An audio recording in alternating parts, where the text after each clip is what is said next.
Hello everyone, and welcome to the third of our three-part webinar series on cultural competence and cultural awareness. My name's Karen Jones, I'm the chair of the TSIG, and I'd like to welcome you here tonight. If you haven't already done so, as you signed in, if you didn't put your full name, could you please type it in the web chat so that we have a register of our attendance. We've had a couple of technical glitches this evening, so we have the slides already up on the screen, and we will type in the code for the QR so that you can enter that directly into your Attendo Plus app, but we will also put it up on the screen for you at the end of the session. Before we get started, I'd like to take the opportunity to acknowledge the traditional custodians of the lands in which we're meeting this evening, both in Australia and New Zealand, and I'd like to pay my respects to elders past and present, as well as any Aboriginal and Torres Strait Islanders or Māori people here this evening. I would now like to hand over to Prue Burns. Prue is the chair of our TSIG Workforce Advocacy Committee, and Prue will be chairing our webinar tonight. Thanks so much, Prue. Thanks, Karen. Kia ora koutou, everybody, and welcome to this evening's presentation.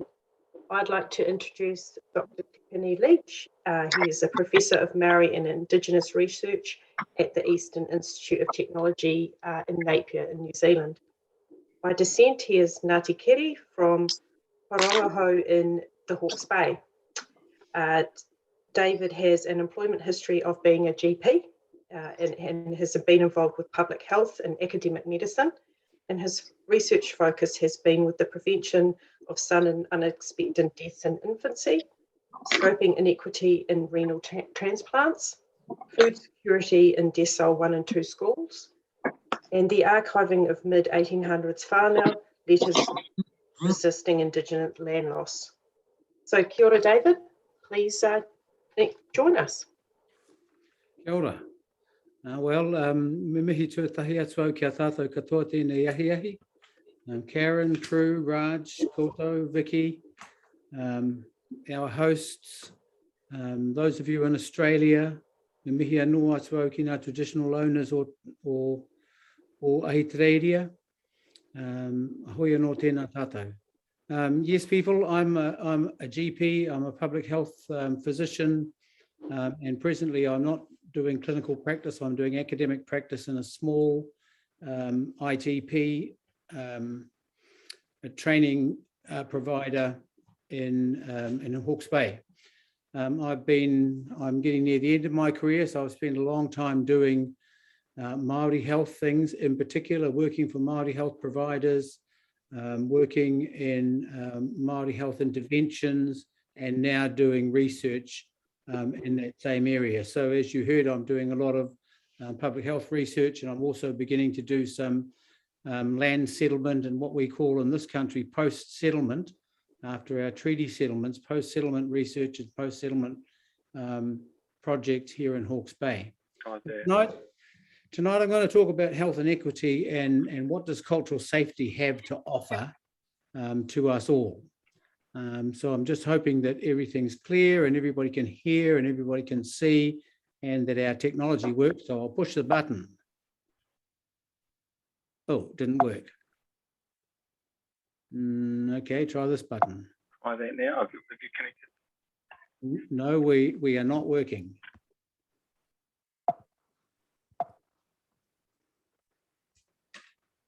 Okay, has anyone else got control of the slides? Because I don't. I don't have any control. Do you? Looks like me. Okay, well, let's go to the next slide. So today we want to talk about cultural safety, and I don't know what it's like in your country, but in our country, people are a little bit tired, if you like, of cultural competence. We sometimes... Slides. Sorry, are we okay? Yeah. Okay. Yep. Sorry. So people have been we've been doing cultural competence in our country. And people are a little bit tired and they've got a little bit of cultural competence fatigue and oftentimes feel a little bit put upon by Indigenous peoples demanding rights. And that's a little bit, we're going to do a little bit of that tonight, but I think it's really important not to get into that place where you feel like somebody is sort of beating you around the head to do the right thing. So cultural safety has arrived in our country, and can we have the next slide? And it's arrived from the Medical Council of New Zealand. Next slide. Okay, thank you. And this is what we're going to talk about tonight. So we'll just talk a little bit about inequity. We'll talk about the causes of inequity. We'll talk a little bit about cultural safety, and we'll try and place what does cultural safety have to offer in pushing forward and trying to get equitable outcomes for Indigenous peoples. And the next slide, please. So health equity, it does matter. Yes, it does mean better health for all, but health equity is more than that. Health equity is about justice.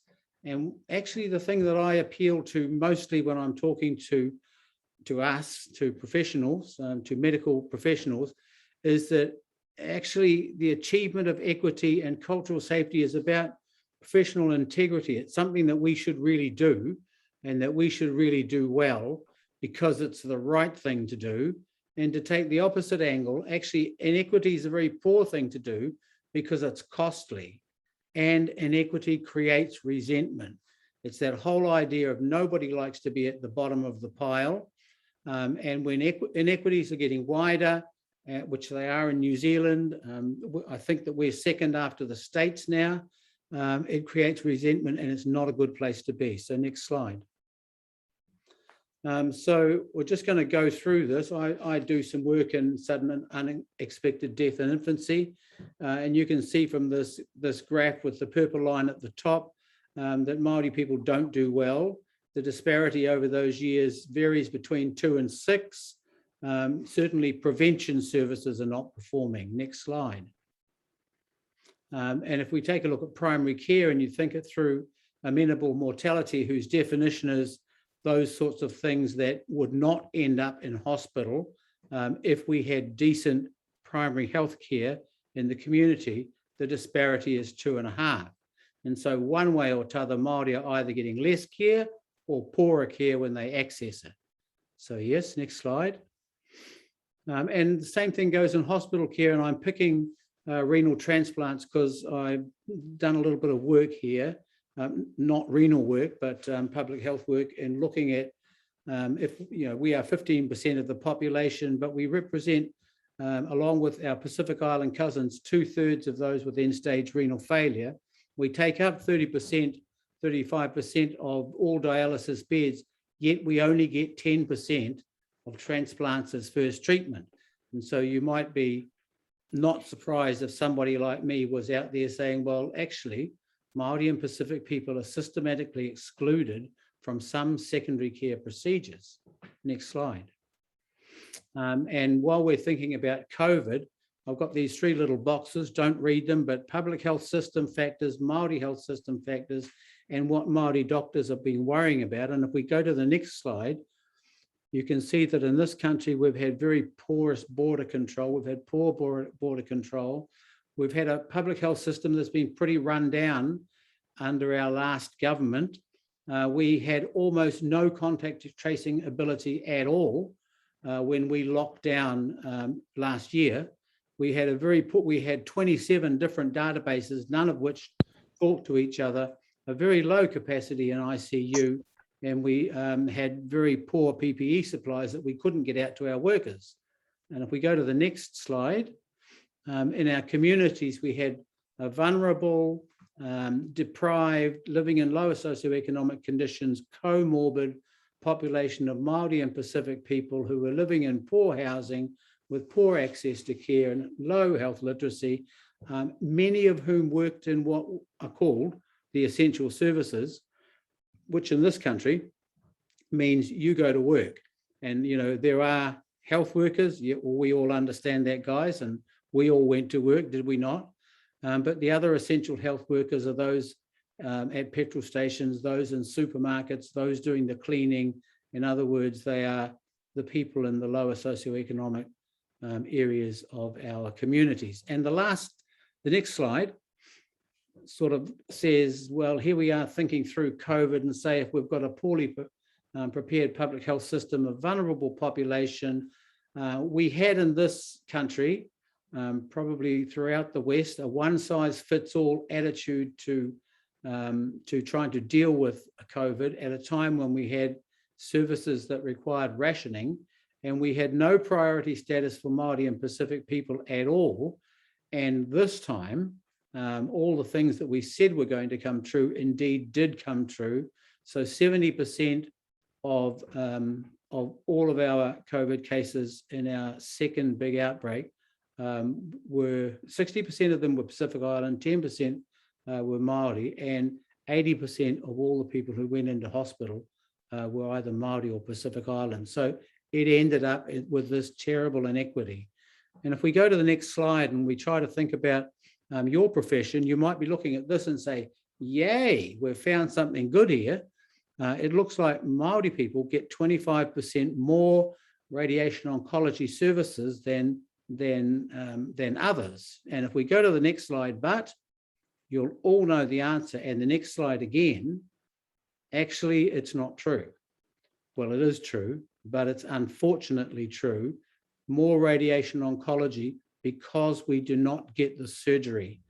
Māori do not get offered surgery in an equitable fashion, and again, systemically excluded from cancer treatment. And we'll talk a little bit about that and how that works later on. So if we go to the next one, and we just say, yep, clearly equity matters. It's across the life course, it's across levels of care, it's across services, and in this case, it's across a national disaster. So let's go to the next slide and have a think about, well, hello, what's going on here, and why do we have all these health inequities? And this is something that I've drawn up.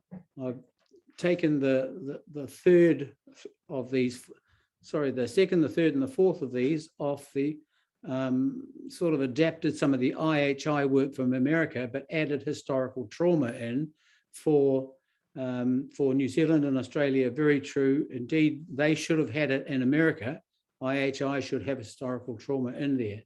But if we just go through and have a look at historical trauma, social determinants of health, racism and cultural incompetence, and if we go to the next slide, you know, thinking about historical, we don't like thinking about historical trauma in New Zealand. I'm not sure how you feel about it in Australia, but you know, if what happens in a country is that the resources of the indigenous peoples are appropriated by the colonizing peoples, either through war, through disease, through death, through disaster, through, in this case, language loss, land loss, and social breakdown. And then you take those people off their land and move them into the towns, not because you wanted them in town, but because you wanted them off their land so that you could have it. Then those people end up living, of course, in poverty, deprivation. They become ill, mentally unwell as well. And we get into the situation where Indigenous peoples are involved inordinately and hugely disproportionately in violence and crime and addiction, abuse, incarceration. And, you know, 70% of the prisoners in this country are Māori, and systemic baby uplift. And in your country, in Australia, stolen generations. In Canada, we've been hearing recently about residential schools. Next slide. So, you know, absolutely typical colonization. Yep, for the next slide. And, you know, so with this kind of history, this is not about saying, hello, you're responsible for all this and we're bad people because, you know, we did this to the Indigenous peoples, right? But this is about having some understanding that when you've got patients who are depressed, they have self-destructive behavior.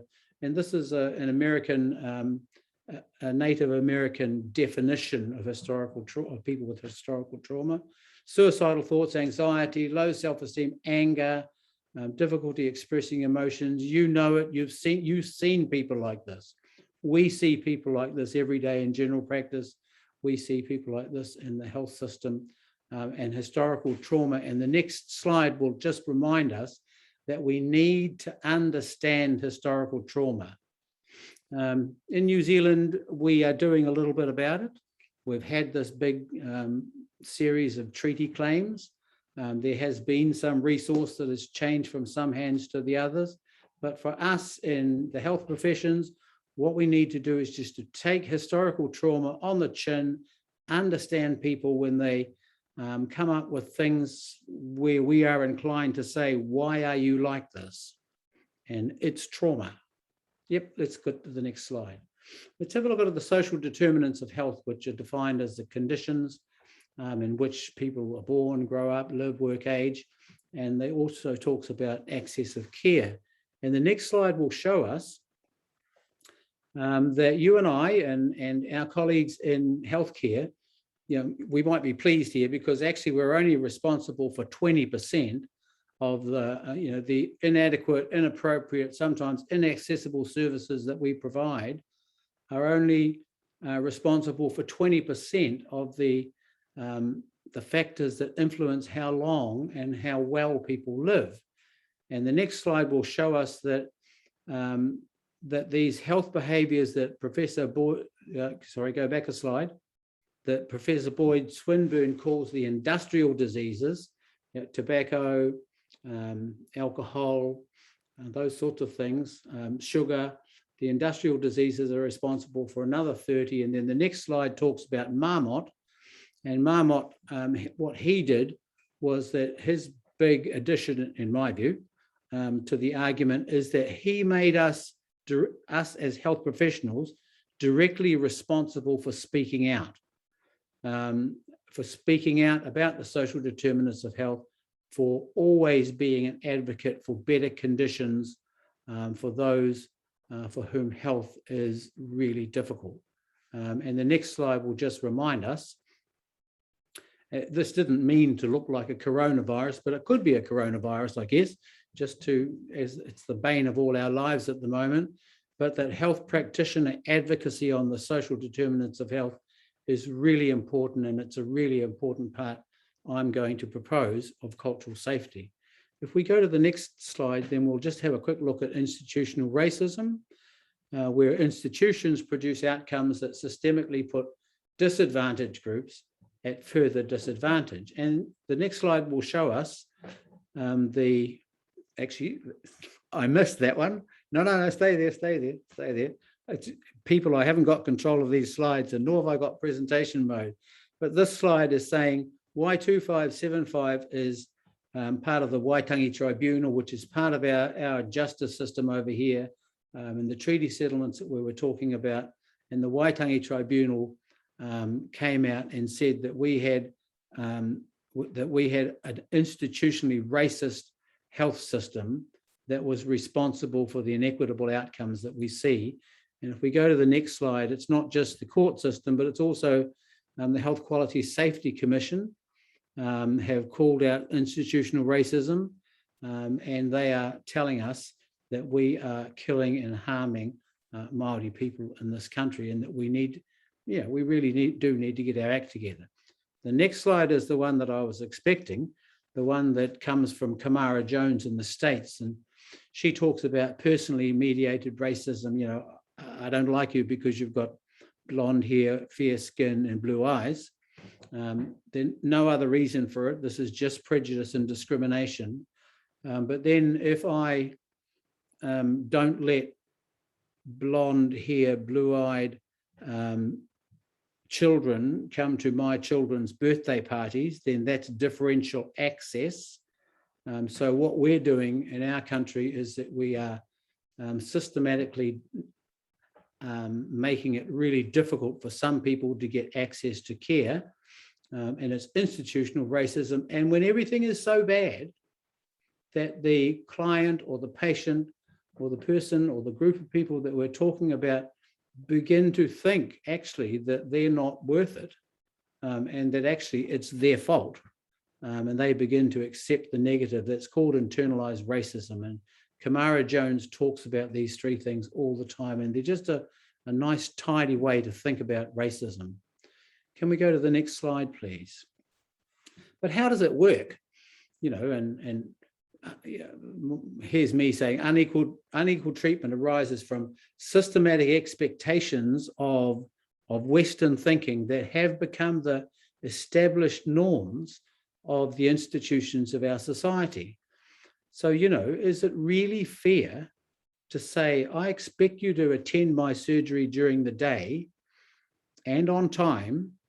You person who, might be, you're a working person, that you might have two jobs and they might be both very poorly paid and you might not be able to get time off to come here. Why on earth have we got surgeries open during the day, for heaven's sake? If we were clever, we would have our surgeries open during the evenings when people were not at work. What about this thing about, the pronunciation of names is big in New Zealand. I'm picking I hope it's big in Australia, because pronunciation of names are really important. And in New Zealand, learning Māori is becoming more fashionable, but in the medical profession, we're still pretty bad at it. And we just don't think it's our fault that I can't pronounce your name.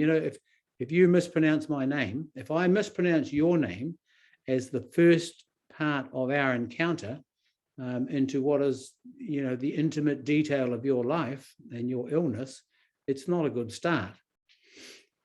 This whole thing about visitors in the room, we think, this is the big we, the health profession, with our Western mindset, think that one or two visitors quietly in a room is the appropriate thing to do.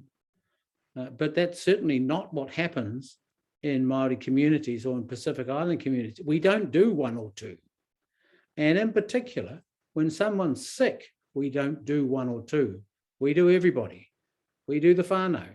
That's how people get better. People get better and feel well because they have these important people in their lives around them when they're feeling threatened and unwell and disempowered in hospitals. Visiting rights, not good karma, if you like, for sick Māori and Pacific Island patients. Now, the BMI of 35 is interesting, isn't it? Because you won't get a renal transplant if you've got a BMI over 35. BMI is built into your survival score, and if you've got a poor survival score, you won't get the treatment. And who on earth in this country has BMIs of 35? They're all brown. They're Māori people and Pacific Island people. The important part about the BMI of 35 is that there is no evidence whatsoever, not a squadoodle of evidence that BMI of 35 is the cutoff. Who says it's not 31? Who says it's not 40? It is arbitrarily picked. Okay, if you've got a BMI of 60, I'm probably going to not do you as well. But BMIs of 35, all they do is they systematically exclude big Māori and Pacific Island patients from getting a transplant or from being a donor. Okay, let's go to the next slide. So, what we're saying in what all anti-racist organizations and people who are interested in racism say is that there is always a constant need to root racism out. Yep, let's go to the next one. And let's think for a moment about cultural incompetence. Cultural incompetence has been described as cultural competence has been described as attitudes, skills, and the knowledge needed to effectively and respectively work and treat people of different cultural backgrounds. And if we go to the next slide, it's taken 2 or 3 different forms, certainly in our country. Used to be called cultural sensitivity. Could you please, come on guys, let's all get together and please be sensitive to Māori stuff so that you can give a good deal to your Māori patient. It changed then to you should really up your game, and then in cultural safety, it became you must account for your professional outcomes. And so let's just have a closer look at those for a minute and go to the next slide. Once upon a time, I used to teach cultural safety sensitivity in the 80s. And it was all about meeting, greeting, seating, eating, and treating, in fact. I never meant it to be about that. Somebody else did a summary of my paper, and that's their summary. And in fact, meeting, greeting, seating, eating, and treating are a whole bunch of the really important things that we do in life and that we often do differently according to our culture. If we go to the next slide, cultural competence became perhaps a little bit more formal than cultural sensitivity with the Health Practitioner Competence Assurance Act of 2003. And it was really, it became a taught program, and we looked at models of Māori health. We looked at our treaty obligations. We kind of all did a marae visit, and we learned a few Māori words, and we learned how to do a pepeha and maybe a mihi, and maybe we could all sing at the end of a mihi. But, you know, when you think about these things, we were teaching these things, we still are teaching these things to doctors in medical schools. We're teaching them to nurses.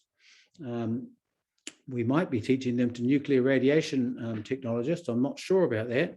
But in fact, if you have a look at it, these are just the skills of any good Kiwi. Every good Kiwi should know how to do this stuff. This is not difficult stuff. If we go to the next one, cultural safety, certainly for doctors, arrived in the 2020s. It was born in the late 1970s.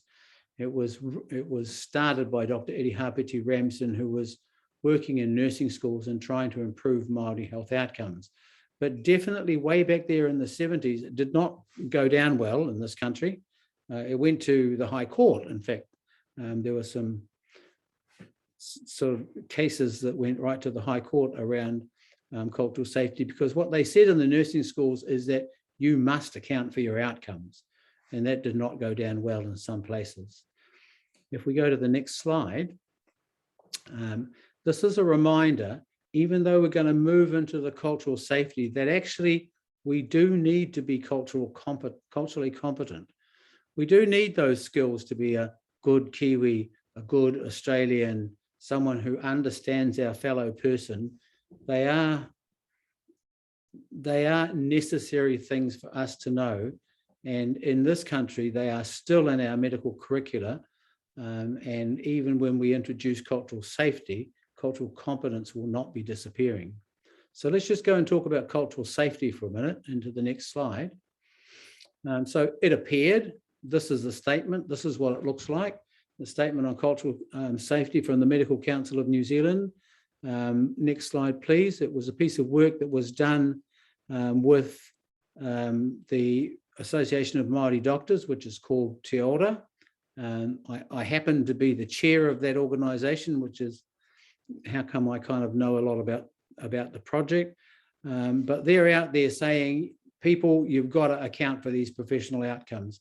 Our medical council has gone to the very place that Eddie Hapeti-Ramsden went in the late 70s, and it's an arm twisting thing more than cultural competence or cultural sensitivity ever was. If we go to the next slide, we can see that we can no longer be blaming the patient. I think this is the idea that what we've got to do with cultural safety is that we need to now start to look at what's going on. The patient is not at fault. And these are the sorts of things, you know, you will have all said this. I've said this, heavens. I've said these things, won't follow instructions, came in too late, you know, these sorts of things. But what we need to take on board, that this is not the patient's fault, and that there is institutional stuff here that we need to look at, and there is personal behaviour stuff that we need to look at. Yep, next slide. So this is Eddie Hapeti again, and keep on going. And what she was saying is that what we're doing here is she started this thing purposely in order to get the best outcomes for Māori in nursing care. And she was big on professional power and how much power we have over the patient, and diminishing professional power and magnifying the patient's rights. So let's go to the next slide. She totally, absolutely rejected the idea that we should be doing cultural competence. So we doctors thought we were clever, doing cultural sensitivity at the time, and she rejected that 100%. And she said that what we should be doing is looking at our own biases, our own attitudes, the assumptions we make, the stereotypes we have, and the prejudices and the quality of care that we provide. And to the next slide. She was a critical theorist. She said that self-reflection was everything. Critical theory, as you may know, it rejects the ideologies of oppression, and it strives for the social justice that we talked about in the second slide. Yeah, next slide. She was big on the culturally safe environment. In that environment, in this case, is usually the consultation environment, where safety is defined by the patient. And the next slide, we'll talk about culturally safe practice, where outcomes, remembering what we're doing now is we are systematically monitoring these outcomes, but they're monitored by ethnicity. And I just added that other one in today, where shared decision-making is a marker of excellence in culturally safe practice. Let's go to the next slide. It didn't come from just nowhere. The council's been working on it for 5 years as part of their strategic plan. And the next slide will show us a paper that was written. Oh yes, there's me, I'm author number 3, but this was written basically, these are Te Ora members, these are Māori doctors who did the literature review and the systematic review and looked at the definition. And what we basically said was that it's cultural safety that's going to be the thing that's really going to change our behaviour toward perhaps being able to achieve health equity rather than cultural competence. So the next slide just reminds us that what this paper does is it reviews cultural competence and safety, and it talks about equity, and it recommends this change, and it outlines the steps to operationalize cultural safety. If we go to the next slide, we'll see just these 2 documents. That's the statement on cultural safety, and then Te Ara Hauora Māori is a pathway to Māori health, which discusses the whole operationalization of cultural safety. If we go to the next one, then we can see this is kind of like, just in case you thought somebody might not be watching, the Medical Council took a data capture document and tried to measure cultural safety in our practice and as a place to start. So they've got a 2020 measure that they intend to follow up with a series of serial surveys of where we're going with this journey. If we could go to the next slide, and we have a look at training as well. So the medical colleges, now training colleges are all on the journey, and we went in and we did a survey with them, and we asked them all these questions. Well, actually, do you have cultural safety training? Do you have policies in the college? Do you have trainees in the college? And if you do, how have they experienced your training? Do you have Māori in governance? Do you have Māori employees? Do you have a budget to do this training? And if we go to the next slide, and you'll just see that those answers are not very good. Some, few, poor, no, few. And so with the Council of Medical Colleges, we're very happy to, I don't know if happy was the right word, but received this report with good grace. They were a partner in this report, and it's a bit of a salutary lesson for our colleges, because they know now that we need to pull our collective socks up in the medical profession, particularly in our colleges. And just for information, Te Ora is now involved in a project trying to put together a framework for training, for cultural safety training inside our colleges. So if we go to the next slide, and we just say, well, okay, David Tipene-Leach, you said you were going to talk about cultural safety and how does all this fit? And so I want to start off by saying cultural safety will acknowledge historical trauma. It will, it requires you to be an advocate. It requires you to be involved in anti-racism. It requires you to be culturally all these are a part of cultural safety. but they're not the whole story. And the next slide will show us, the next slide just is a reminder about the structures. So what we're doing here is we're doing personal stuff, our practice, and we're doing institutional stuff, which includes, of course, our training colleges, but it also includes our places of employment and our hospital systems and the like. And the next slide, and the next slide. So the next slide reminds us that we've got individual things and institutional things. And if we go to the next slide, then we'll see that for individual, and you can see the institutional individual, they have, if you like, things that they do. Critical consciousness and self-reflection on behalf of me, the practitioner. Cultural safety training and professional development on behalf of me, the person who's involved in an institution and who is responsible for training. And the next slide also talks about the cultural safe consultation and culturally safe practices, and for the institution, the culturally safe and equitable workforce. So equitable Māori workforce we're working on over in New Zealand. We're doing quite well at the medical school level. Equitable workforce in Australia. I've been doing some work with the New Zealand Australia deans, and a good lot that they are. And so there is some good work going on in Australia at the moment. And the next slide. And this one here is reminding us that culturally safe practice is defined by the client and safety is monitored by systematic clinical audit.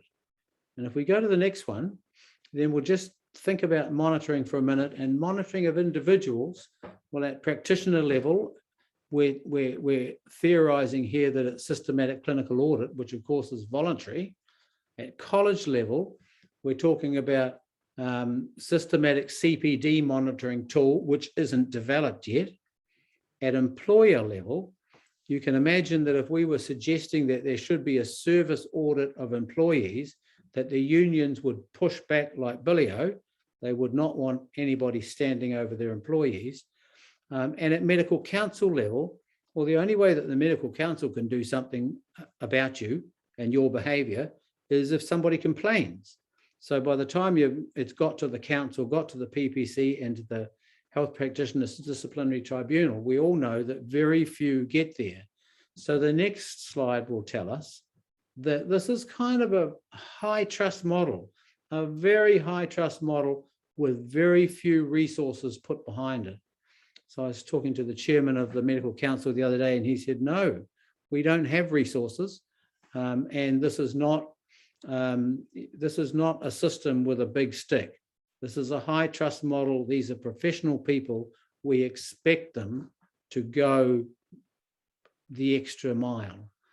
If we go to the next one and just think about institutions and monitoring institutions, well, we've got all these clinical institutions.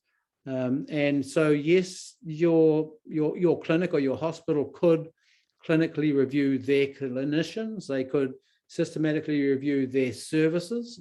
The training institutions, they do this by their tool, if you like, is reaccreditation.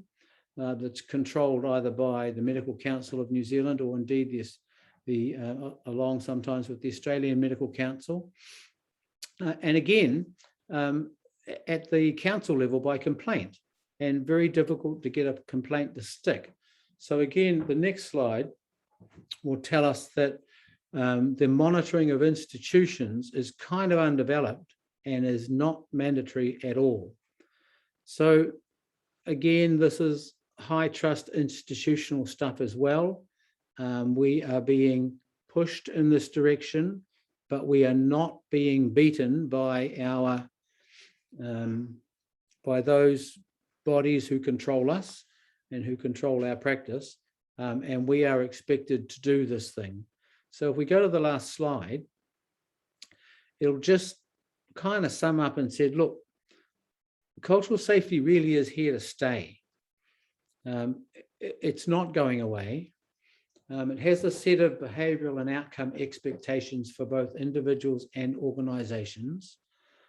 Cultural safety, although I've been talking about cultural safety in relation to indigeneity, it equally, certainly by our medical council statement, it equally applies to gender, age, sexual orientation, ethnicity, religion, disability, across the gamut of possible ways that people can be discriminated against.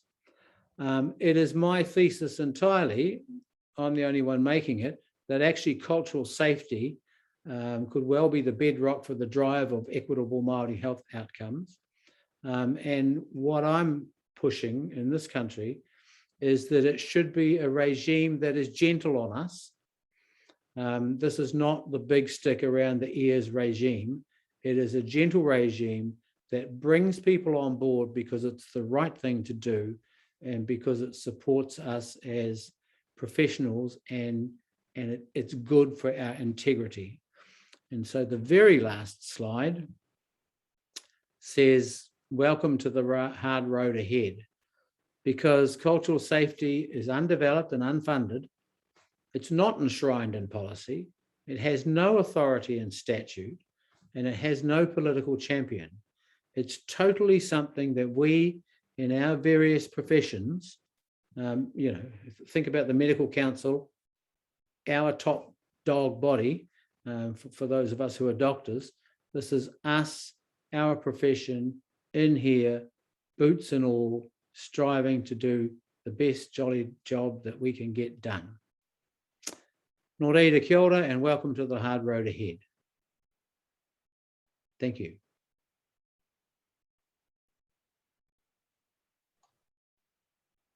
Thank you so much. That was, yeah, just such an enlightening piece of, it's just so good to have it spelt out in front of us. Now, so are there any questions? If you'd like to pop them in the chat.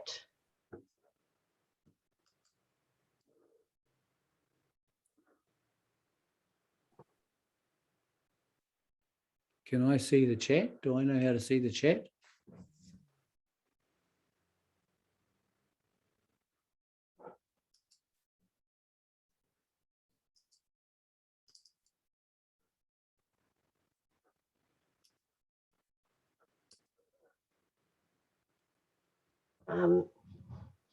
Thanks for a great talk. Oh, here we go. How do you think we can get these initiatives funded? Yeah, it's always the big question. I think what we need to do is that, yeah, the funding of initiatives that need to be funded are initiatives, pro-equity initiatives in practice. So, a piece of work around, for instance, the BMI and renal work and what's going on there, a piece of work around lung cancer, which we're presently doing in New Zealand, lung cancer screening, a piece of work around HPV swabbing, which probably you're doing in Australia, but we're not doing here yet. Those pieces of work are the pieces of work that need funding. What we need is that we need to be talking amongst ourselves and bringing our colleagues on board the idea that things need to change. I think that we don't need funding and that cultural safety doesn't need funding. Cultural safety needs supporting. Cultural safety needs a movement of doctors behind it that says, look, here's some flipping things that we've just got to get done. So funding is around interventions, treatments, and making sure that everybody has equal access to those things. Cultural safety is about our thinking and how we get our thinking ingrained into our practice. Okay. Another question, are there any regional differences in equitable health incomes within New Zealand?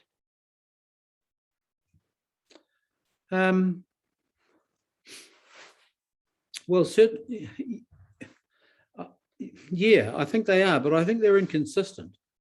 Well, hang on, no, let me rephrase it. I'm sure there are. So, for instance, if you go to South Auckland is where all the worst SUDI deaths are.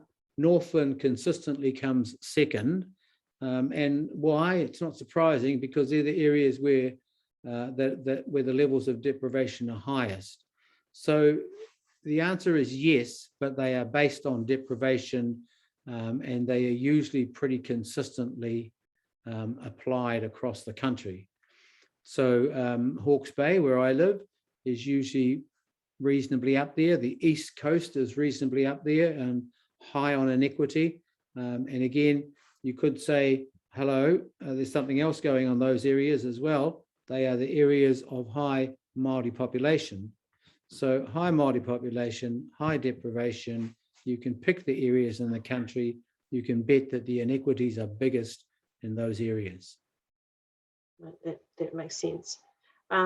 Someone's keen on what are some of the resources that we could access here in New Zealand to find out more about cultural safety? Yeah, it's a good question, and I'm not sure that there's a good answer. So cultural safety, I was just about to say cultural safety is new for New Zealand, but hello, 5 minutes ago I told you that it's been here since the late 1970s. I hope there are not too many nurses out there, especially not nurses who are running nursing schools, because I happen to think that the nurses have lost control of cultural safety. I don't think that they're very good at it. They introduced it a long time ago. It was controversial. They do have teaching in this area that they call cultural safety. It's not cultural safety, it's cultural competence. That's what I see in the nursing schools. And it's not particularly well taught. So I think that cultural safety is quite new, and the resources are few and far between, which is what we're trying to do at the moment. In Te Ora, we've got a project up. It started about a couple of months ago, about doing a literature review and an environmental scan on who's working in the cultural safety area, what sorts of things they're doing, and how to pick the best parts of what's going on in the environment and fit them into a framework that we can then use in the colleges, so our colleges have somewhere to start. You know, I mean, we went back to the colleges and said, look, this is a schmozzle. You guys are not performing very well. And, you know, they're all good, hardworking people. It's like the rest of us. This is not that there's some evil, racist set of people sitting in the background controlling us all. You know, nobody gets out of bed to do a bad job. But the resources are simply not there at the moment. I'm sorry if I don't have a better answer than that. But watch this space, because it's coming. A question from a medtech in Auckland. How do we engage Māori to access the health services? What sort of education could we provide? Yeah, so it's a good question, and I think that it's the wrong question. So thank you for the question, because it means you care. But I think the right question is, what sorts of things and what sorts of changes should we be making in our own behaviour so that we are approachable and that the services that we offer don't block people out or slow down their access? So, you know, that you might have thought that I was bringing up a silly idea about the idea that we should have our services open at night. But actually, if you're dealing with people for whom economic survival is difficult and they actually have a job, they aren't going to stop working to come to the doctor, or they're going to try desperately to make sure they get to that appointment that you make for them. And if on that day it was a choice between the bus fare or the taxi fare to hospital and tomorrow's meal on the table, well, you know who's going to win. So what we've got to do is to find some ways to make the services that we offer more available, more appropriate, more accessible. You know, those words haven't changed in the 40 years that I've been doctoring. Appropriate, accessible, available, and affordable, they haven't changed. And that's still what we're talking about. Right, totally. Another What do you think we can do to fast track cultural safety as an individual health practitioner at an individual health practitioner level? So what could a practitioner do right now, tomorrow, to fast track their education?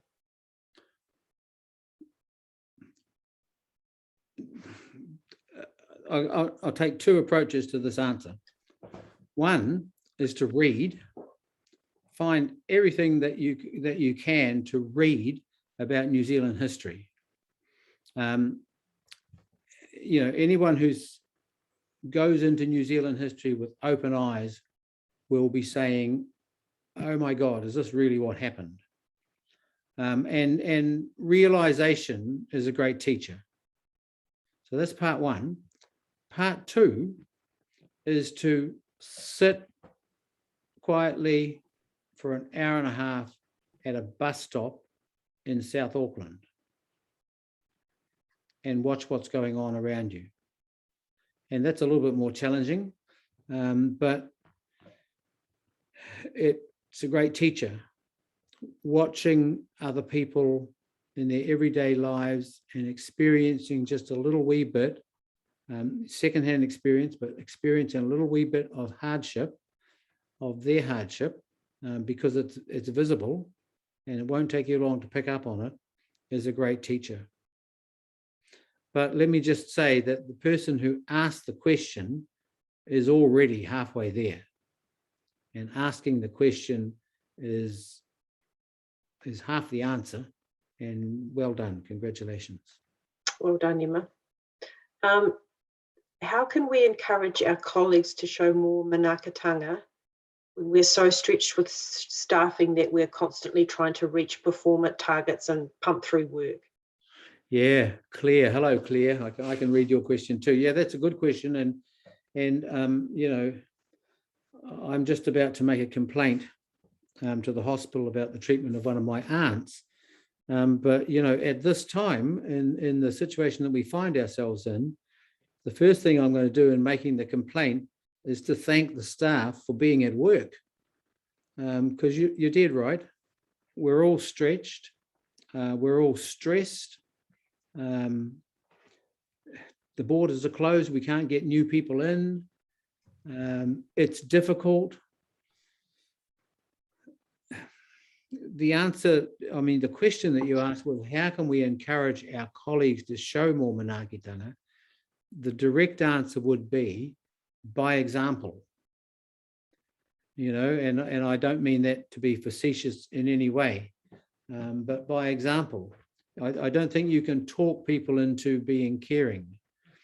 What you can do is that people can see an example of a good human being who is caring, and eventually they will ask the question, or the penny will drop, or something will happen, and you'll get the opportunity to share with them because they'll ask.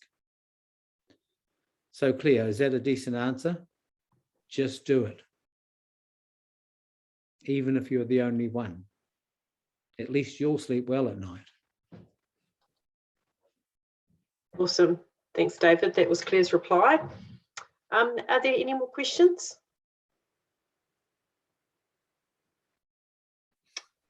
Right. Well, oh no, have we got one more? Bev, can you read that, David? Yeah, I can. Bev, are you in New Zealand or in Australia? Oh, Whangarei. Okay, there you go, David. Faced with a number of changes to challenge visitor numbers, patient waiting rooms. Yeah, okay. Number of visitors. Okay, so this question is about visitor numbers, isn't it? Yep, when we're pinched for land space within a department. Yeah.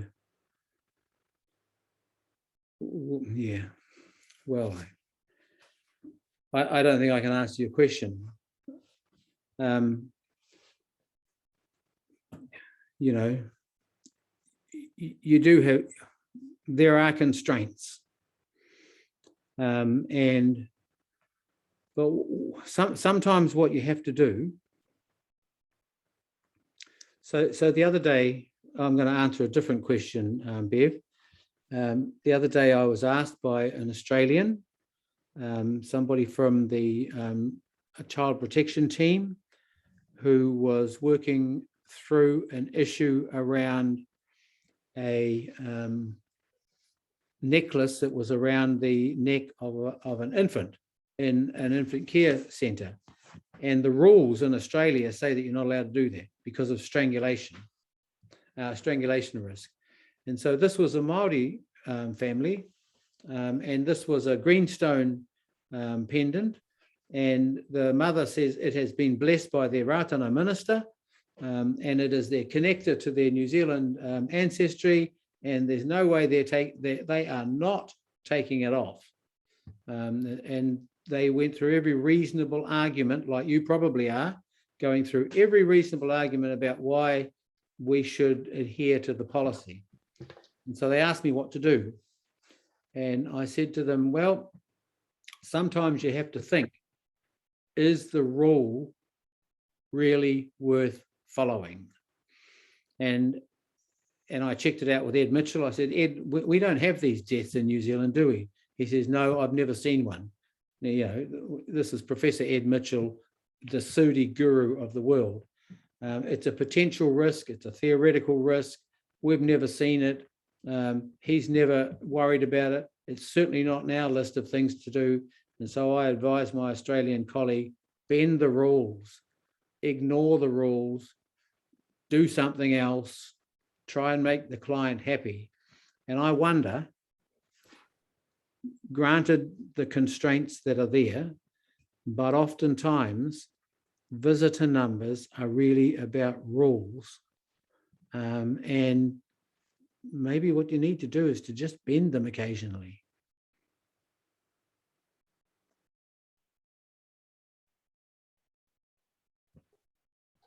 Well, thank you very much for staying up until 9 o'clock. It's past my bedtime. The horror of it, daylight savings has been a sharp shift for us here. It's always a bit more horrible getting up in the dark. We thank you very much, and I've thoroughly enjoyed your presentation this evening. And we wish you all the well, and we look forward to Te Ora coming out and giving us some advice on cultural safety. Thank you very much. Seriously, when we get this done for the medical colleges, why would we not share them with you? Precisely. No, that would be brilliant. And we can share it with our academic institutions who are bringing on our radiographers and our new med techs, and why reinvent the wheel? So that would be really, really awesome. Kia ora. Thank you very much. Sleep well. Thanks, David.